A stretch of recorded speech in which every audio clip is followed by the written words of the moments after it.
Oh boy, man, that was a great race. Hey guys, Ryan here, by the way. I forgot to almost do the intro kind of normally there. So, yeah. Big race there for the playoff opener. MTJ gets it done. Logano and Harvick led the majority of the race, but when crunch time came, they faded just enough to where MTJ was able to get by there. And in the end, it really kind of it was a race that was a lot of domination with a lot of shocks in there. We had guys like very early in the race, we saw Kyle Busch smack the wall and he had to come to pit road to fix the damage and to get the tire rub taken care of. That put him 2 laps down very early in this race.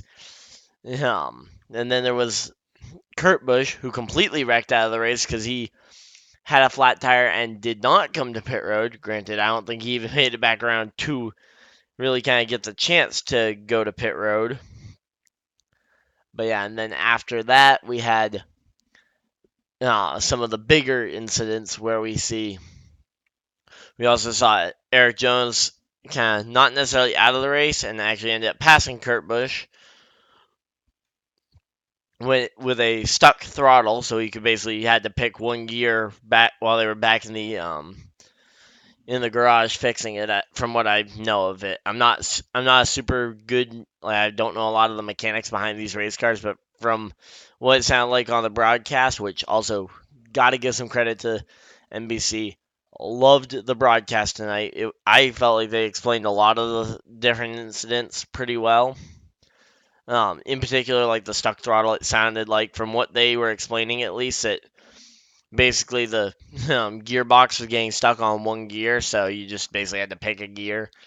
So fourth gear basically just means nothing on the restarts, but then you pick up a ton of pace later on.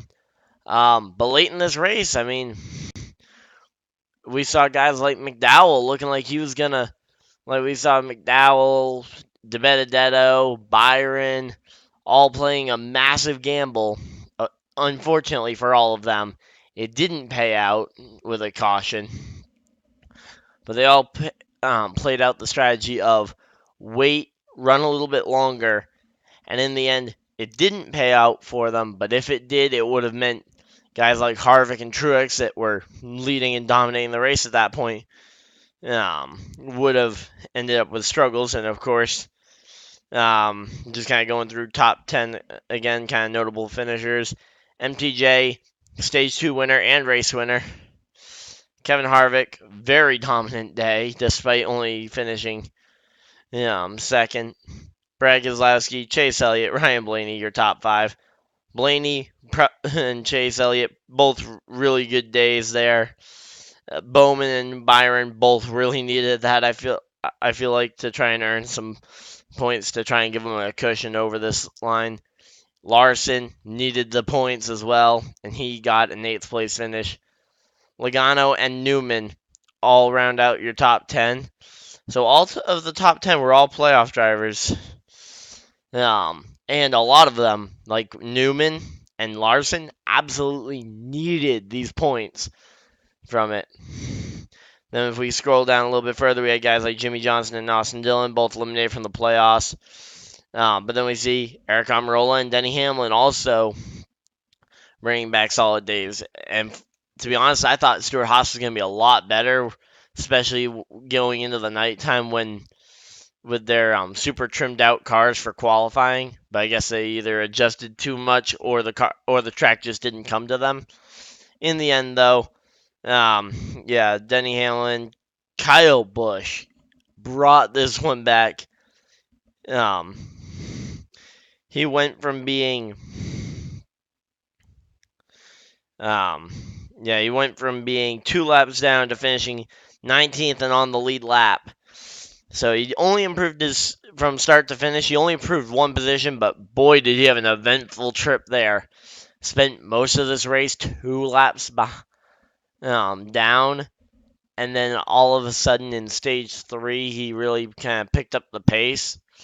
Along with some lucky cautions where he had like 3 back-to-back-to-back cautions.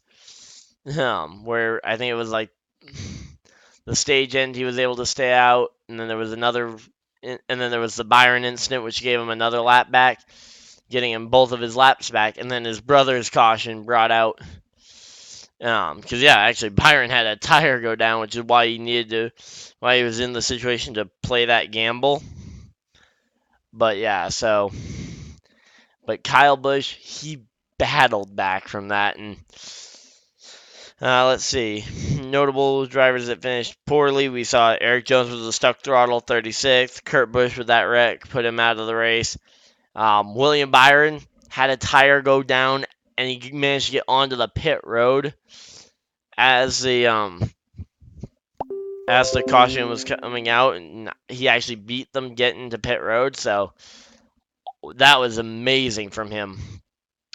Now, questionable call on NASCAR here on the rules. Now, I was doing something else at the time because I didn't think there was going to be much happening when Byron had this incident. But apparently, when it came out, and I'm gonna look back over this before I make any other videos or potential follow up about it. But yeah, so Byron wrecked, came to pit, had the tire go down, got onto the pit road and the caution came out, and Chase Elliott almost immediately slowed the pace down to try and let him keep his lead lap status. Now, does look like favoritism for Hendrick Motorsports and their most popular driver, Chase Elliott. Now, I think if Logano didn't try and take that spot, I think it's fair game for Chase Elliott to slow the pace down.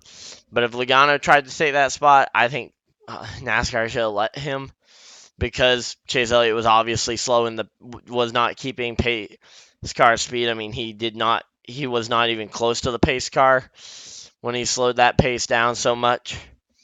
So I mean, comes down to that. Clint Bowyer had a pretty rough day. But yeah, so tough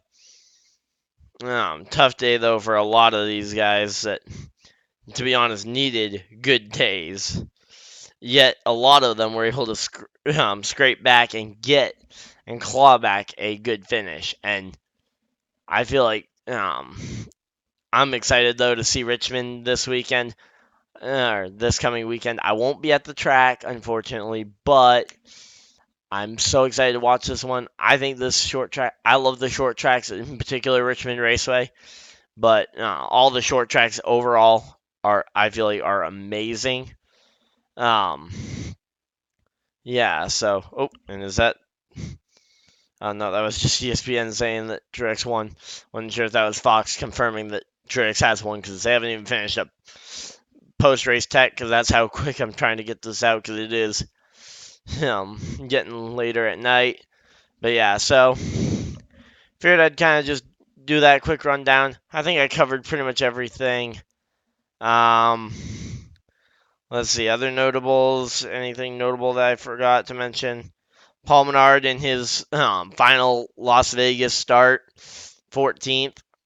I mean, trying to see if there's anything else that I missed.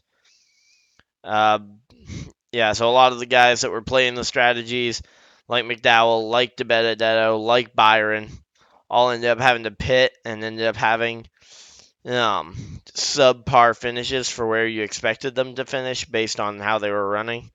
Where did Byron even finish anyway? I can't seem to find him. I know he finished. I know he started the race. Oh, 7th. Wow. Byron finished a lot better than I thought he did for playing that strategy, but he also was kind of the most in-betweener on pulling that strategy. But yeah.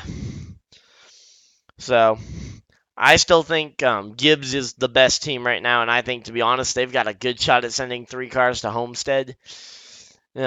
Especially considering looking at the tracks. I mean, you've got Martinsville, which both Hamlin and Kyle Busch are really good there. Truex was really good there last year and almost won it. Then you had, and Kyle Busch won it in 2017. And then Texas, you've seen Kyle Busch and Hamlin be able to win that race, and then I don't remember who finished second in the Texas race last year, but I know it was an encumbered win by Harvick. And then Phoenix again, another one of Kyle Busch's tracks, as well as Harvick's. And my predictions right now for the final four, I would say that I think that two of the three Gibbs cars are going to make it. I don't know which two of the three. Harvick's going to make it to Homestead, and then I think you take whichever Gibbs car you don't have already making it, and the two most competitive Penske's, the Brad and Joey. I think you put those three names into a hat, draw one out. There's your final four. But yeah, so that was kind of my breakdown of that race. A little bit rushed. I do apologize if there's any poor quality, but it's getting late and I needed to get this video done because I don't know what I'm gonna have for free time tomorrow to do it. So, and I've got some other videos planned for this week. So hopefully you guys did enjoy. If you guys did, uh, like the video, subscribe if you guys are new and want to see more content like this.